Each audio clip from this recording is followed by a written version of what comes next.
Shalom Bapak Ibu yang terkasih di dalam Tuhan Yesus. Pagi ini pembacaan firman Tuhan terambil dari Kisah Para Rasul. Saya akan membacakan, bunyinya Paulus pergi berdiri di atas Areopagus dan berkata, "Hai orang-orang Athena, aku lihat bahwa dalam segala hal kamu sangat beribadah kepada dewa-dewa. Sebab ketika aku berjalan-jalan di kotamu dan melihat-lihat barang-barang pujaanmu, aku menjumpai juga sebuah mezbah dengan tulisan, kepada Allah yang tidak dikenal. Apa yang kamu sembah tanpa mengenalnya, itulah yang kuberitakan kepada kamu. Allah yang telah menjadikan bumi dan segala isinya, Ia yang adalah Tuhan atas langit dan bumi, tidak diam dalam kuil-kuil buatan tangan manusia. Dan juga tidak dilayani oleh tangan manusia, seolah-olah Ia kekurangan apa-apa, karena Dialah yang memberikan hidup dan nafas dan segala sesuatu kepada semua orang. Dari satu orang saja Ia telah menjadikan semua bangsa dan umat manusia untuk mendiami seluruh muka bumi. Dan Ia telah menentukan musim-musim bagi mereka dan batas-batas kediaman mereka, supaya mereka mencari Dia dan mudah-mudahan menjamah dan menemukan Dia, walaupun Ia tidak jauh dari kita masing-masing. Sebab di dalam Dia kita hidup, kita bergerak, kita ada, seperti yang telah juga dikatakan oleh pujangga-pujanggamu, sebab kita ini dari keturunan Allah juga."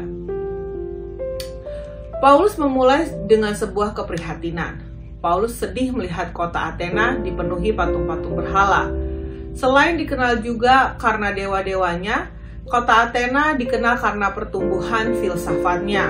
Orang-orang sangat gemar untuk mencari tahu dan mempertanyakan segala sesuatu, akan datang untuk belajar ke Athena. Paulus menggunakan kesempatan untuk berbincang-bincang dengan orang-orang Yahudi, baik di sinagog, di pasar, yaitu agora.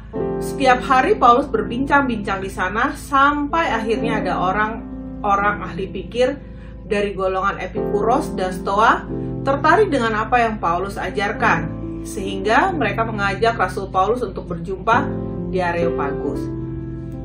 Disinilah Paulus mulai memperkenalkan Allah yang hidup dengan bertolak dari sebuah tulisan di mezbah, kepada Allah yang tidak dikenal.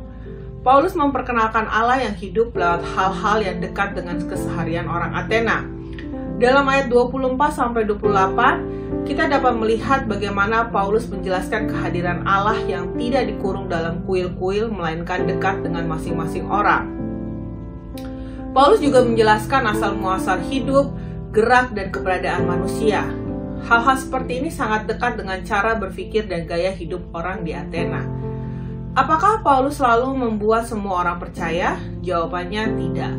Dalam ayat 32 dikatakan, ketika mereka mendengar tentang kebangkitan orang mati, maka ada yang mengejek dan yang lain berkata, "Lain kali saja kami mendengar engkau berbicara tentang hal itu." Paulus juga pernah mengalami penolakan. Sekalipun demikian, karya Roh Kudus menggerakkan Dionysius dan Damaris serta orang-orang lain menjadi percaya. Bapak Ibu sekalian, dari sinilah kita dapat belajar untuk memperkenalkan Allah, yaitu melalui percakapan sehari-hari dengan orang yang kita jumpai. Pemberitaan Injil dapat dilakukan dimanapun kita berjumpa dengan orang-orang. Artinya, Injil bisa menjadi sebuah topik untuk kita berbicara dengan orang lain, dimanapun kita berada, dengan siapapun kita berbicara, dan di dalam kondisi apapun kita bisa berbicara mengenai Injil. Keseharian kita dapat menjadi jembatan bagi kita untuk memperkenalkan Allah yang hidup kepada orang di sekitar kita. Saya tidak dapat memperkenalkan orang yang saya tidak kenal, tetapi saya dapat memperkenalkan kepada Bapak, Ibu, keluarga, dan teman saya. Kenapa? Karena saya mempunyai relasi dalam keseharian saya dengan keluarga dan teman saya, sehingga saya mengenal mereka dengan baik.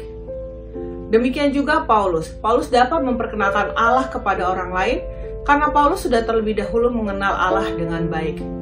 Jadi, Bapak Ibu yang terkasih, saya rindu kita bisa memperkenalkan Allah kepada orang lain.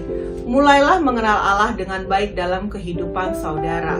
Dan mari kita mulai memasuki kehidupan orang lain dengan mewartakan kasih Tuhan Yesus kepada mereka. Tuhan Yesus memberkati.